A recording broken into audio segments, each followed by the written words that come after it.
Do you have any idea how the United States of America can make more than $30 million annually from the meat and skin of crocodiles?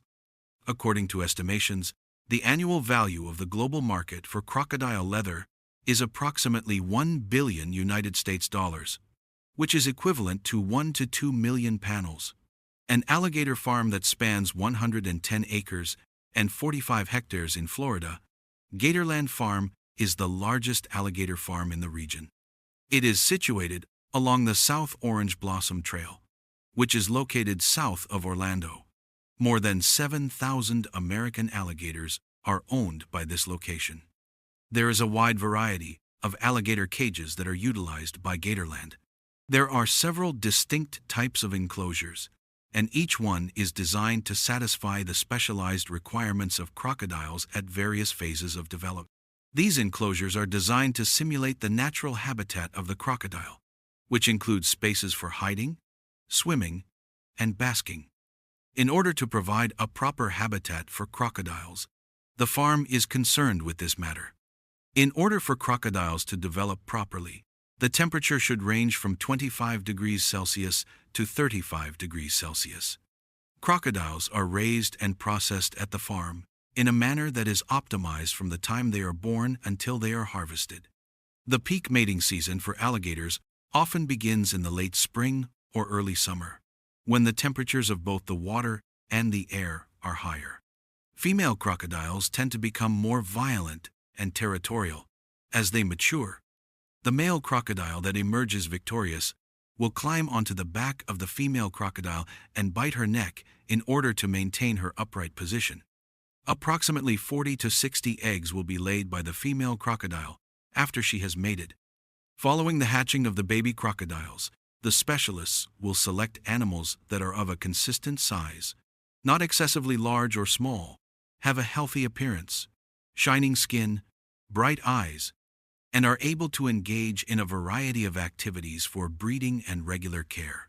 As carnivores, crocodiles consume primarily meat from animals, including, but not limited to, cattle, pork, chicken, fish, mice, rabbits, and other wild animals. In many cases, the farm crew will feed them at a predetermined time.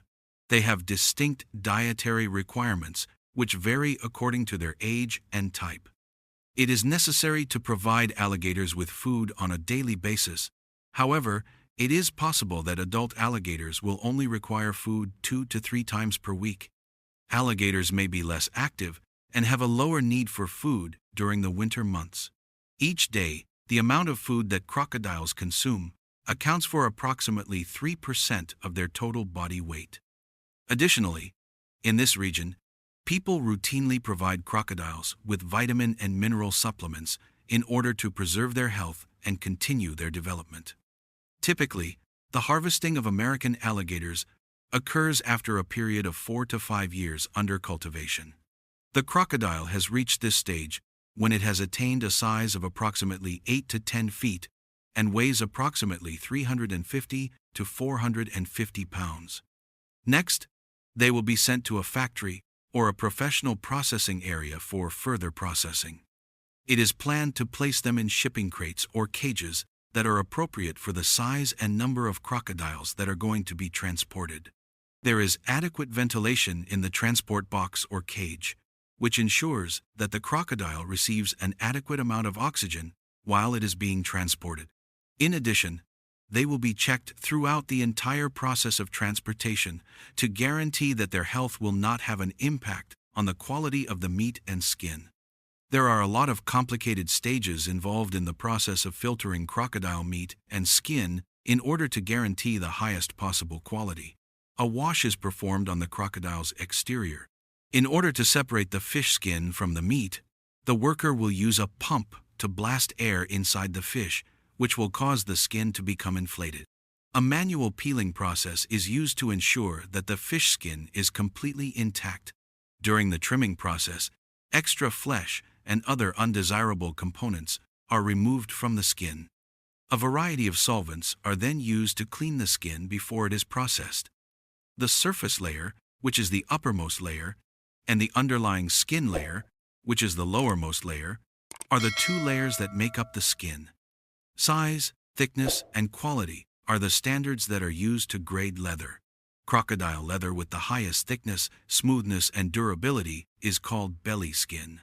It is the finest grade crocodile leather product. There is also skin on the spine, skin on the hips, and skin on the tail. Price will vary depending on the component in question. In order to facilitate the process of separating and packing the meat, the machine will be used to process the meat portions.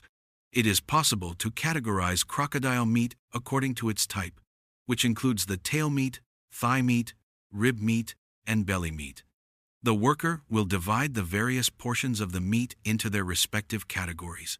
The tendons and membranes that surround the ribs and belly meat are removed before the meat is prepared.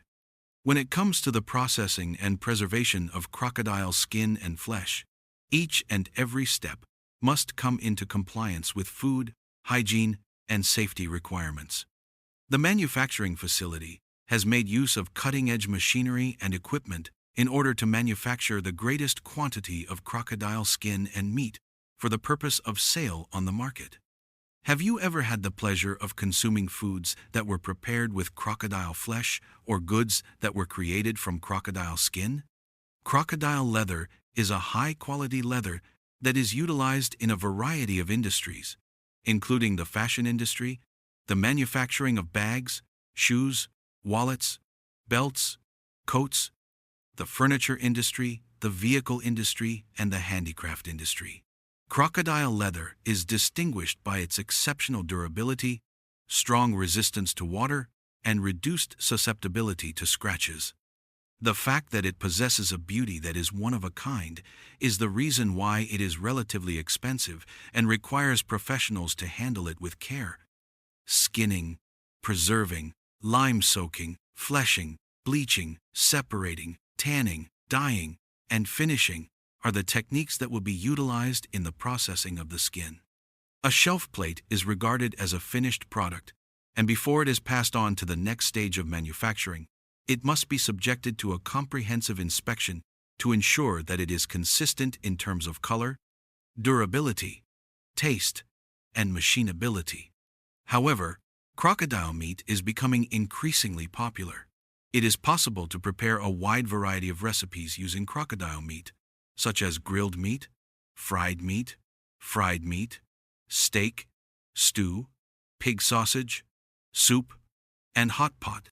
Not only is crocodile flesh delectable, but it is also chewy and high in protein.